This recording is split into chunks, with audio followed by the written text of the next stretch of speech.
आज हम बात करेंगे एलएलबी के बाद में आप कौन से कैरियर ऑप्शन चुन सकते हैं अपने लिए।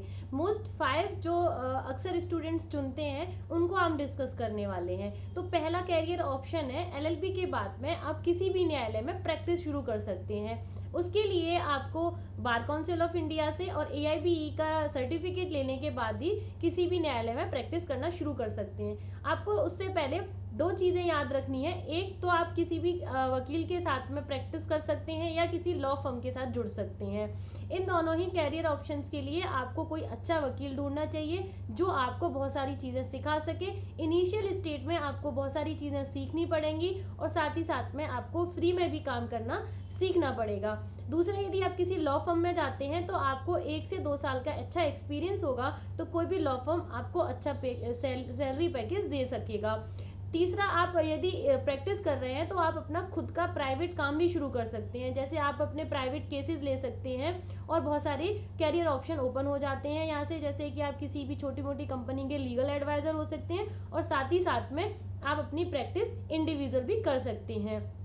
दूसरा कैरियर ऑप्शन है आप जुडिशरी की प्रिपरेशन कर सकते हैं। इंडियन जुडिशरी में आपको जाने के लिए एक एग्ज़ाम क्लियर करना होता है। उसके लिए 8 से 10 महीने अच्छी खासी पढ़ाई चाहिए होती है, अच्छा खासा नॉलेज लेना होता है। उसके साथ में आप प्रीलिम्स, मेंस एंड इंटरव्यू इस फेस को क्लियर करते हैं और आप किसी भी न्यायालय में जो भी जिस स्टेट का भी आप एग्ज़ाम देते हैं उस स्टेट के किसी भी डिस्ट्रिक्ट में डिस्ट्रिक्ट कोर्ट में मजिस्ट्रेट लग जाते हैं। तो इससे भी काफ़ी सारे ऑप्शन ओपन हो जाते हैं। इनिशियली स्टेज में मजिस्ट्रेट, उसके बाद में प्रमोशंस होते जाते हैं। दूसरा कैरियर ऑप्शन है आप सरकारी वकील भी बन सकते हैं। जैसे आपने इंडियन जुडिशरी सर्विसेज की तैयारी करी है उसी तरीके से किसी भी स्टेट में जो सरकारी वकील होते हैं उनकी प्रिपरेशन करनी होगी आपको। और उसके बाद में आपको उस एग्ज़ाम को क्लियर करने के बाद में आप किसी भी न्यायालय में, यानी कि जिस स्टेट का आपने एग्ज़ाम दिया है उसके ही न्यायालय में आप सरकारी वकील के तौर पर काम कर सकते हैं। सरकारी वकील के लिए हम अलग वीडियो बनाएंगे कि सरकारी वकील के काम क्या होते हैं।